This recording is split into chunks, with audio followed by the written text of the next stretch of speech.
Halo Sobat Kasih Fakta, di balik setiap peristiwa, selalu ada fakta tersembunyi yang mengubah cara kita memandang dunia.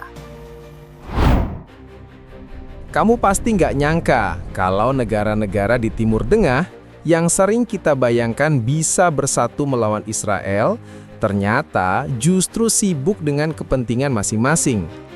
Pernah kepikiran nggak sih, kenapa negara-negara yang punya sejarah panjang konflik dengan Israel itu malah memilih jalan berbeda? Ada yang menormalisasi hubungan, ada yang diam-diam bekerja sama, bahkan ada yang saling bersaing satu sama lain.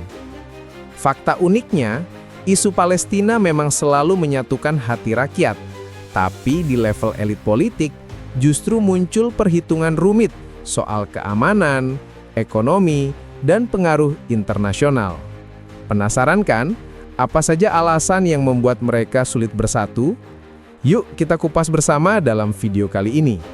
Tapi sebelum lanjut, jangan lupa klik like dan subscribe, supaya kamu nggak ketinggalan fakta-fakta menarik lainnya.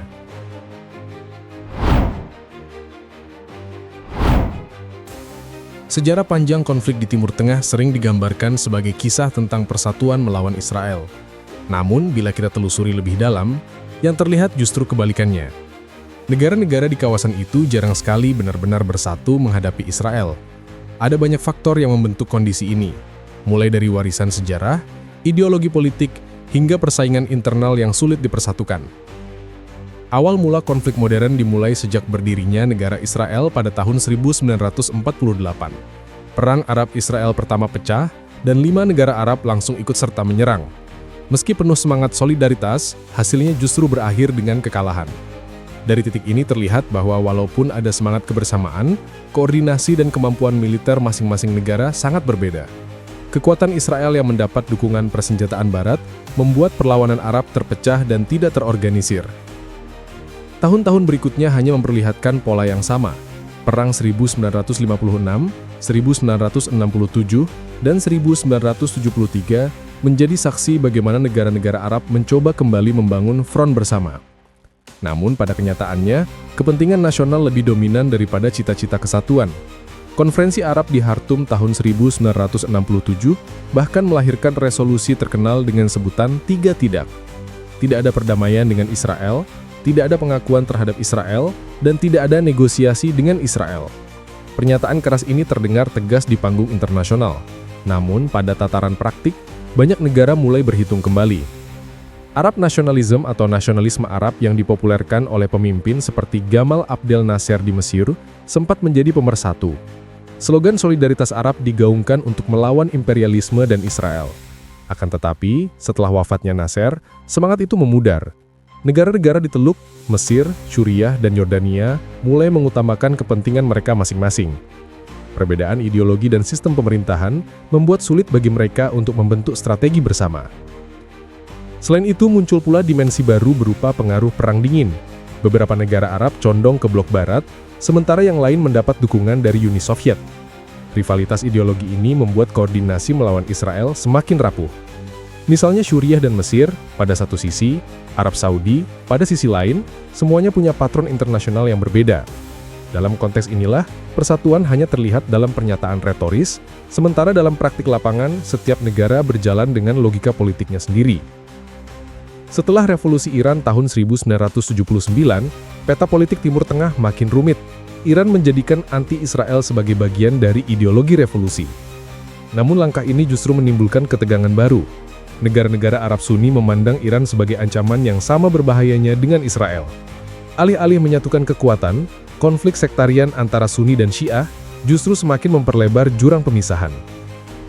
Situasi ini diperparah dengan munculnya kelompok-kelompok non-negara yang menjadi aktor utama dalam konflik, seperti Hizbullah di Lebanon dan Hamas di Palestina.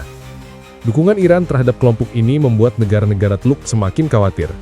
Di satu sisi, mereka tetap harus menampilkan solidaritas terhadap Palestina, karena isu itu sangat sensitif di mata rakyat mereka. Namun di sisi lain, mereka tidak ingin langkah itu justru memperkuat pengaruh Iran di kawasan. Jika menengok ke belakang, pola ini terlihat konsisten. Persatuan hanya muncul dalam momen singkat ketika perang besar meletus. Namun begitu perang mereda, masing-masing negara kembali ke kepentingan domestik. Stabilitas internal, ekonomi, dan hubungan diplomatik dengan kekuatan besar dunia selalu menjadi pertimbangan utama. Liga Arab yang seharusnya menjadi wadah untuk menyatukan suara, juga sering gagal membuktikan diri. Keputusan yang diambil jarang sekali memiliki daya ikat. Resolusi keras memang dikeluarkan, tetapi tindak lanjut nyata hampir selalu minim. Perpecahan internal membuat organisasi itu lebih sering menjadi forum simbolis daripada motor penggerak aksi kolektif.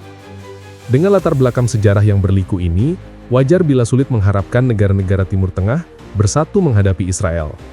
Dari masa ke masa, warisan konflik, perbedaan ideologi, dan rivalitas antar negara membentuk realitas politik yang jauh dari gambaran kesatuan. Bab ini memberi gambaran awal mengapa solidaritas Arab yang sering digaungkan di panggung internasional jarang sekali berwujud nyata.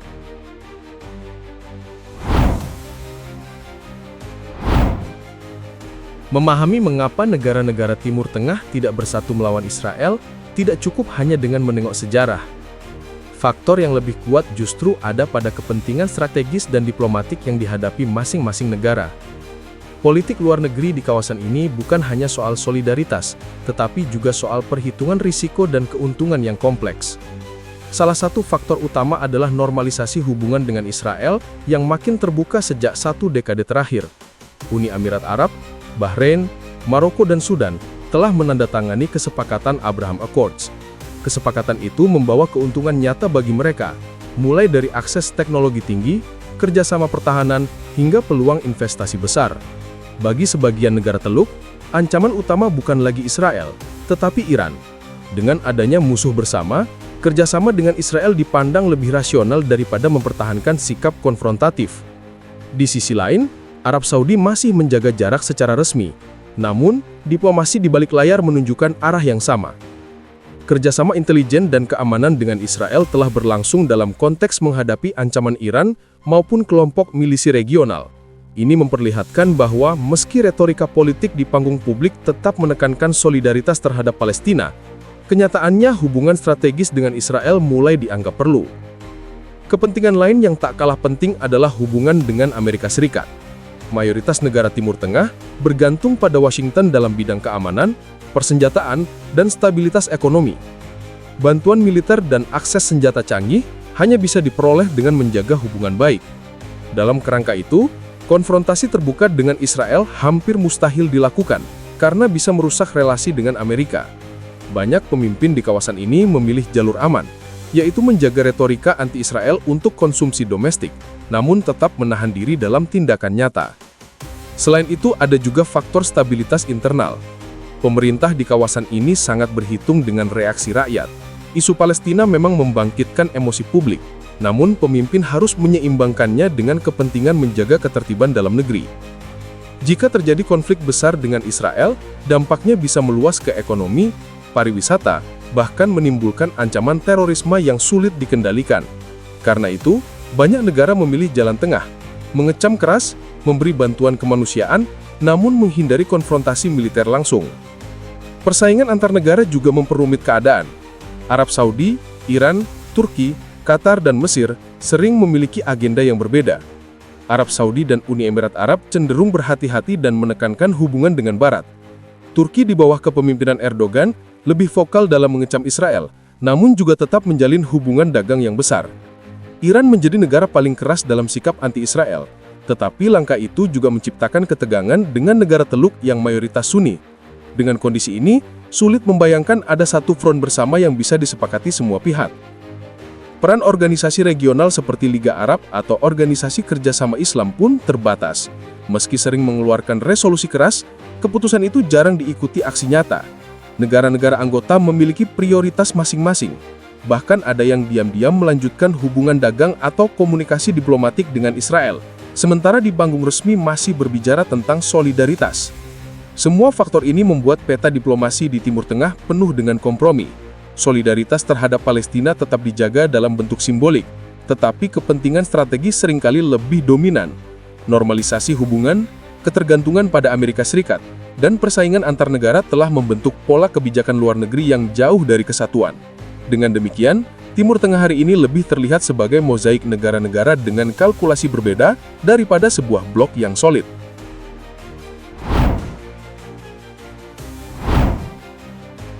Ketika berbicara tentang kenapa negara-negara Timur Tengah tidak bersatu melawan Israel, penting untuk melihat hambatan yang bersifat struktural maupun politik. Hambatan ini bukan hanya soal hubungan antar negara, tetapi juga terkait dengan kelemahan institusi regional dan tekanan global yang terus membatasi ruang gerak. Liga Arab, yang seharusnya menjadi wadah utama persatuan, selama ini lebih banyak berfungsi sebagai forum retorika ketimbang motor penggerak kebijakan. Resolusi keras memang kerap dihasilkan, terutama setiap kali konflik di Gaza memanas. Namun, tindak lanjut konkret jarang terlihat. Tidak ada mekanisme yang memaksa negara anggota untuk benar-benar menjalankan keputusan bersama. Setiap negara bebas menafsirkan dan memilih langkah yang sesuai dengan kepentingannya masing-masing. Akibatnya, kesatuan hanya terlihat di atas kertas, sementara di lapangan, setiap negara berjalan sendiri-sendiri. Selain kelemahan institusional, ketergantungan pada kekuatan luar juga memperkuat perpecahan. Amerika Serikat, Eropa Barat, bahkan Rusia dan Cina memainkan peran besar dalam dinamika kawasan. Negara-negara Teluk mengandalkan perlindungan keamanan dari Amerika, sementara Suriah dan Iran cenderung mendekat ke Rusia.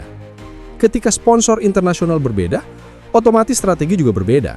Hal ini menciptakan ketidakselarasan yang sulit dipertemukan. Ada pula faktor ekonomi yang tidak bisa diabaikan. Israel telah menjadi bagian dari jaringan perdagangan global. Banyak negara di Timur Tengah, meskipun secara resmi belum menormalisasi hubungan, sudah memiliki jalur perdagangan tidak langsung. Kebutuhan teknologi, pertanian modern, hingga kerjasama energi membuat beberapa negara menimbang ulang langkah konfrontatif. Mereka tidak ingin kehilangan peluang ekonomi hanya untuk mempertahankan sikap keras yang beresiko tinggi. Kondisi domestik juga turut memperkuat dilema. Banyak negara di kawasan ini menghadapi tekanan dalam negeri berupa pengangguran, ketimpangan ekonomi, hingga ketidakstabilan politik. Bagi pemimpin negara-negara tersebut, prioritas utama adalah menjaga stabilitas internal. Perang atau konflik terbuka dengan Israel hanya akan memperburuk keadaan.